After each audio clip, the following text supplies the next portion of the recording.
All right, welcome to episode 4, which is intervals part 2 of the music theory basics series. This is the last segment of the intro to pitch. We're going to move on to different topics and really expand upon this foundation we've laid so far. So if we recap the intervals part 1, we have those 3 categories of perfect intervals, major intervals, and minor intervals. So I want to continue that right now with the last category, and that is augmented and diminished. So the augmented is labeled with a plus sign. The diminished is like a degree, which is hard to do on the keyboard. I usually just type out like a 0 or an O. But if you're, say, taking, C to D, augmented means you're just raising it up. So it goes up to a D sharp. Now you may be wondering, that's the same as an E flat, which is a minor third, and then you'd be actually right. So there's certain musical situations where you would call it an augmented second versus a minor third, even though note-wise are the same thing. It's very much like, a D sharp or an E flat, same exact note, but 2 different note names and stuff. So there may be reasons why you call it one or the other, but in the long run, doesn't matter too much, and we're not going to get into that reasons of why you would call it one or the other, because that is a little beyond the scope here of the basics here, for just the 4th episode here. So diminished is when you go down. Again, that's that degree symbol. So if, say, you played a fifth, you could have a diminished fifth, like that, right?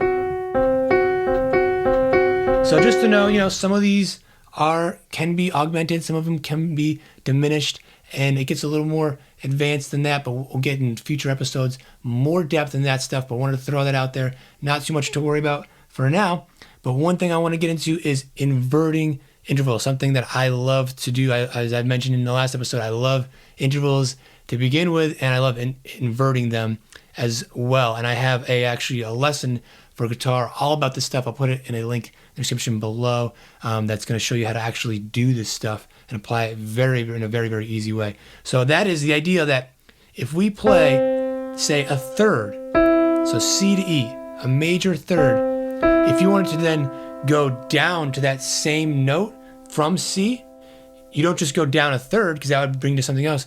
You do this, take this magic number of 9 and subtract what you have. So if you're going up a third, you subtract 3 from 9, which gives you 6. So you go down a sixth, right? And that brings you down the note. But you need to know then the quality. And what happens is the qualities switch. So if it's major, it becomes minor. If it's minor, it becomes major. If it's augmented, it becomes diminished. If it becomes diminished, it becomes augmented. And that stuff, except if it's perfect. That's why they call them perfect intervals. They stay the same. We'll look at that in a second. But so if we're going up a major third, so C to E, we go down a sixth, but a minor sixth. So from E to C, or C down to E, however you want to think of it, up or down, that is a minor sixth. When you go from C up to E, that is whether you're playing them one at a time, up, down, same time, doesn't matter, that is a major third. So they invert around. And again, using that 9 as that number, and then to subtract from, and then inverting the qualities. And it's a very cool thing to musically. That video that I was mentioning is, taking things where you're going like this. So I just went up 3 notes in sixths, and then I played them in thirds. But it's the same thing, just flipped around, and it's very, very musical. When you do it with just a few notes like that, it's very easy. You can get, really advanced and get complicated, but just that way, it's very easy, and you can apply it right away in the video. I play with the backing track, giving you examples of how it sounds like, and then actually give it the backing track without me, so you can try it yourself. So again, check that out at the end if you want to, see how that is done. Now, the last thing I want to show is the consonance and dissonance of intervals. So intervals all have different sounds, as I said at the beginning of the intervals part 1, and that's probably the most important thing about all this, is we're getting used to how notes interact and how they sound, not just the note names and things like that, which is just very surface level stuff. So there's different categories of consonant and dissonant, and it's in the end, it's very subjective. It depends on what you like and what your ear gets used to, what kind of music you're used to listening to. But there is a little bit of science behind some of it. So you could say, like right here, a minor second, even a major second, considered dissonant. But especially that minor, that's that jaws, especially you play it low.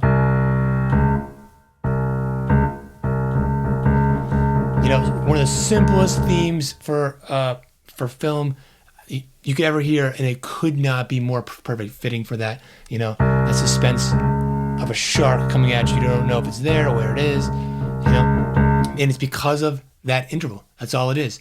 And now that's a really dissonant one, but where you play it, something in the musical context matters, but also where you play it in a register matters. So down here, super harsh. Up here, still harsh, but not nearly as bad. And that is a scientific thing because the frequency of those notes, that frequency of the vibration, the lower it is, the bigger the sound waves go. So they're more likely to bump into each other and crash. So just keep that in mind.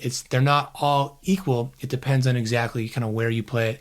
And again, also in context, sometimes, you play something like this, major seventh, also really harsh. But if you play in some other notes